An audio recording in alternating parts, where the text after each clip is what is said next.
texto, eu fiquei bastante curiosa de saber sobre o seu olhar, sobre como que o Muniz dribla essa... Porque existia no século XIX uma certa supremacia dos viajantes, né, e dos exploradores estrangeiros.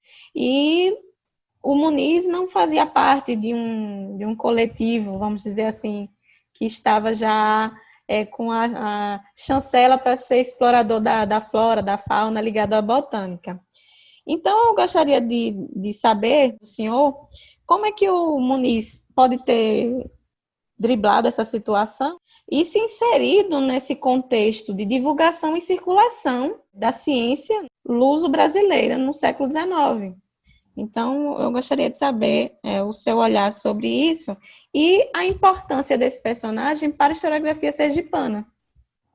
Olha, eu diria que o Muniz é importante para a historiografia brasileira. Se a gente apanhar, por exemplo, as grandes expedições do século XIX, são expedições, quase todas elas, que têm interesse estratégico militar.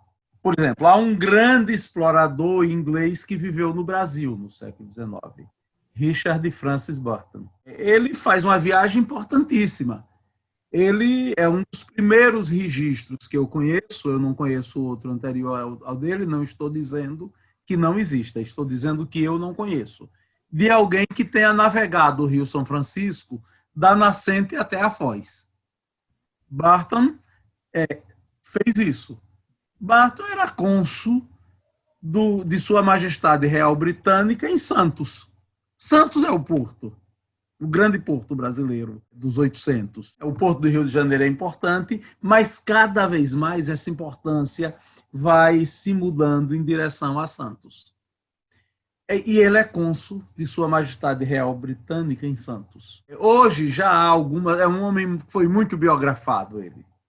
E já há algumas biografias dele que dizem que ele era, na verdade, um espião inglês, atuando aqui no Brasil. Tenha sido espião ou não, ele foi um grande explorador, ele foi um grande cientista. Ele deu contribuições extraordinárias, inclusive para o conhecimento do Brasil pelos brasileiros. Se ele usou isso com fins estratégicos militares, que tenha usado, era a função dele, inclusive. Todavia, Muniz de Souza, a gente encontra poucos documentos sobre ele, não encontra muitos documentos. E provavelmente esses documentos existem, porque, como a gente sabe, a pesquisa em história, o tempo é quem ajuda. Ajuda muito, porque todos os documentos que a gente não encontra hoje, amanhã alguém vai mexer numa caixa de documentos X e está lá uma pasta com documentos classificados de outro modo, mas que interessam a esse debate. Então, eu acredito que em algum momento ainda se pode achar mais sobre. Quem financiava Muniz? Muniz foi financiado por governos, por presidente de província, de Sergipe, da Bahia, do Espírito Santo, do Rio de Janeiro, ajudado pelo Império, mas teve uma proteção muito grande que foi importante para ele e que, além de tudo, era uma rede de proteção para ele. A Igreja Católica. O Frei Veloso acolheu Muniz no seu convento. Muniz recebeu lá moradia no Rio e recebeu um encargo do Frei Veloso, organizar a sua biblioteca. Ou seja, juntou, para usar uma expressão bem popular, juntou a fome com a vontade de comer. Era a grande biblioteca de botânica que existia no Rio de Janeiro, era do Frei Veloso. Muniz vai trabalhar como uma espécie de zelador dessa biblioteca, de cuidador dessa biblioteca, e com isso ganha o direito de morar no convento. E fica ali alguns anos, e o Frei Veloso percebe o interesse dele e orienta os estudos dele. Ou seja, ele tem uma rede de proteção que não é pequena. A rede de proteção da Igreja Católica, a rede de proteção dos botânicos que estavam a serviço da Igreja, que atuavam sob o amparo da Igreja.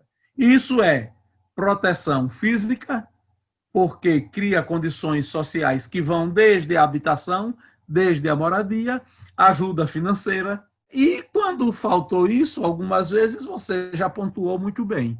Ele vendeu coisas que recolheu na flora com objetivos medicinais, com objetivos curativos, com fins farmacêuticos. Na verdade, as redes de proteção se estabeleciam a partir dos governos. As expedições de estrangeiros, elas vinham chanceladas por governos estrangeiros e eram amparadas pelo governo do Brasil. Moniz, em alguns momentos, teve proteção de governantes brasileiros. Em outros, teve proteção da igreja. Em outros, atuou como um franco atirador, como um freelancer, como um homem que buscava os meios de sobrevivência enquanto desenvolvia suas pesquisas. Perfeito, professor. É interessante isso porque o intuito é divulgar as pesquisas feitas em torno do tema, mas também incentivar que pessoas se interessem e pesquisem também.